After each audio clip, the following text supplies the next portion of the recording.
Rivers are out of their banks, closing a lot of roads across central Indiana. I'm 13 News meteorologist Matt Standridge. We wanted to give you an update on what roads are closed Sunday night and most likely headed into your Monday morning. It's impossible for us to know exactly when police and emergency managers will unblock some of these roads, but we wanted to give you a sense of what's closed for your Sunday, which may impact your Monday morning commute.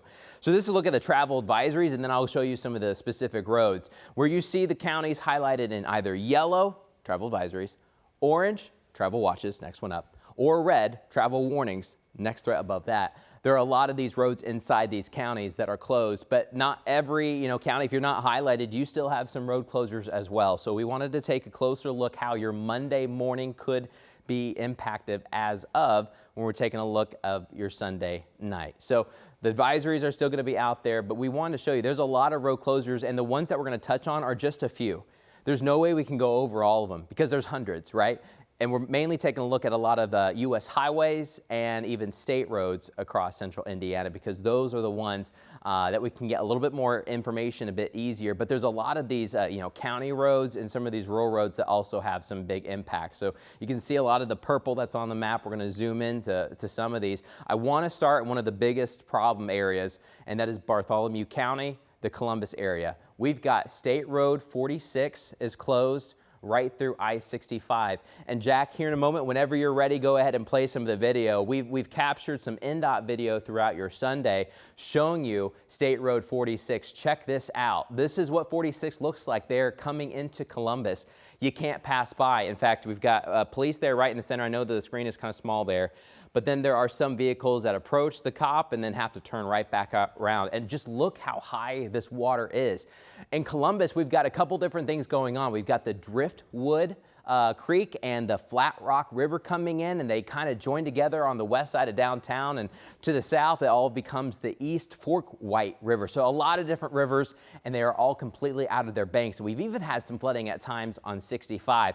We can show you the maps here, and once you get on 65, we've had a lot of slowdowns. In fact, we've had sometimes some water covering the roads here on 65.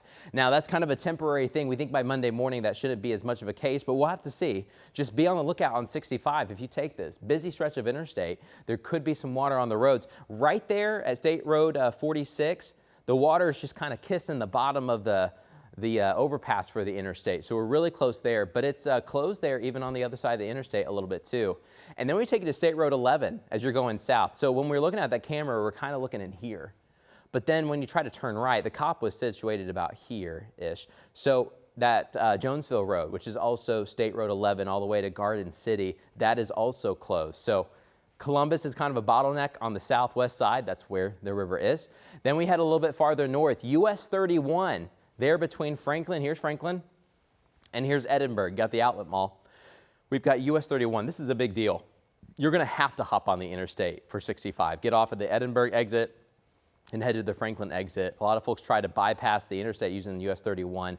You cannot. It is flooded and it is closed. Then we get you to eastern Indiana. State Road 1 closures have expanded just over the past day. So we've got State Road 1 here north of Hagerstown closed from Farmland all the way now through Pennville. At times, just south of Red Key, we had some openings, but not any longer. So all the way past, here's State Road 28, through 32, through 67, here's 67, and then all the way to State Road 18. We've got closures.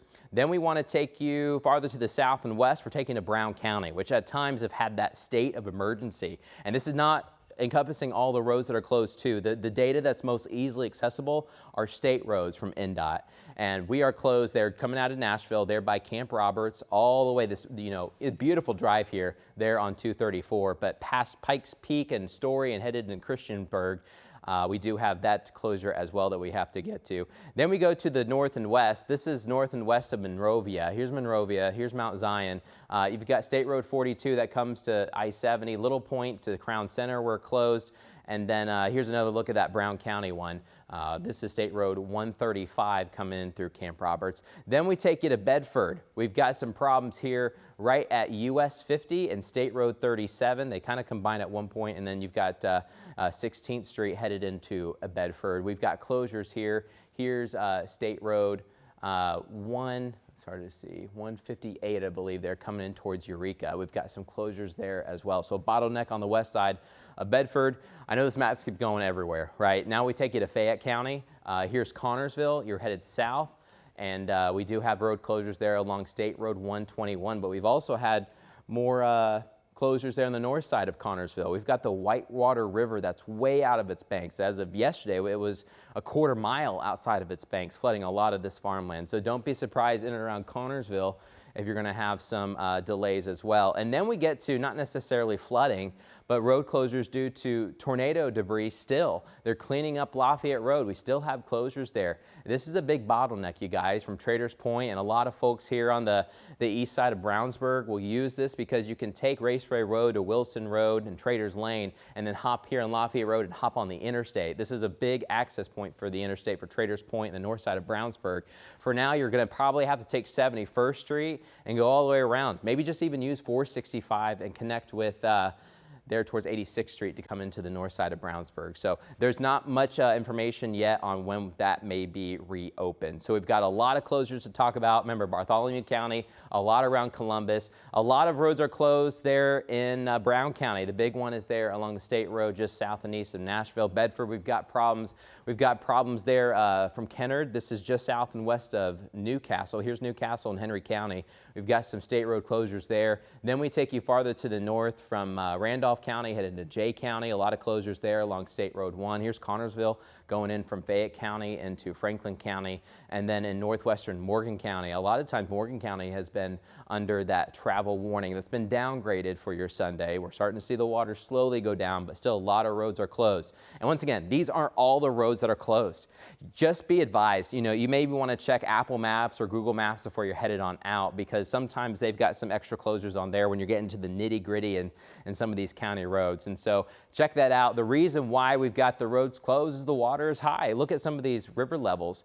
The red and the purple ones are the ones that you really have to look out. Here's the East Fork White River there coming in from Columbus towards the Seymour area. Those are in that major flood stage, and then we've got more of the moderate flood stage, and just a lot of flooding with the red ones too. They're in Morgan County. We've had a lot of problems. They're towards Spencer. We've had a lot of problems. Here's on the northeast side of Indy. We've had problems all the way through Delaware County and Madison County, and we're just trying to get some power restored. We're almost there in Madison County. As of Sunday evening, we still had 800 power outages due to tornado damage that we've had. So the river levels are high because of how much rain has fallen. Check this out. Bloomington, just under 9 inches. And our average for central Indiana, just over 4 inches for the entire month. This isn't even a weekend. And most of us, Seymour all the way through, we've already at least picked up 1 month of April's rainfall. But then you get to Bloomington, we're at 2 months now for Bloomington, and then really Brown County. Shelbyville, we were right there too. Columbus and Greenfield, 7 inches. You have 6 inches there in Muncie and Greensburg. You get to Indy. Indy's at 5.75 officially at the airport. Everyone gets a little bit something different. Your neighbor might have a different amount than you. It's just how that rainfall works. And Richmond, 5.4. Brownsburg with a tornado, 4.84. And Carmel there just over 5 inches where we had that EF1 tornado. So this is the map just showing you estimated rainfall totals. It gets wonky, especially once you're trying to factor in how intense the rainfall was, how far you are from the radar beam. Sometimes hail is mixing in as well, and sometimes hail will be counted as rain, even though it's really not adding too much to the rain gauge specifically, because it can't even make it into the rain gauge, right? Sometimes the hail is too large to even get in. So it gets wonky here, but generally, the highest rainfall totals, Indy South, and then kind of to the south and west too. And so that's why we have big problems there at the Big Blue River, there in Shelbyville, and then the East Fork, White River, the Driftwood Creek River, and Flat Rock River. Just a lot of problems. So don't be advised that water levels will remain high. So they're cresting for your Sunday and Monday. And so I think by Tuesday, a lot of this starts to go down. But even if it crested Sunday, that doesn't mean Monday's all the way down. It may be a foot down, but you're still probably going to have some road closures because for some of us, we're at the 3rd or 4th or 5th highest crest we've ever had for some of these rivers. So we'll watch that, but it could be kind of a tricky drive headed in for your Monday morning. Don't be surprised if you still run into some roads closed.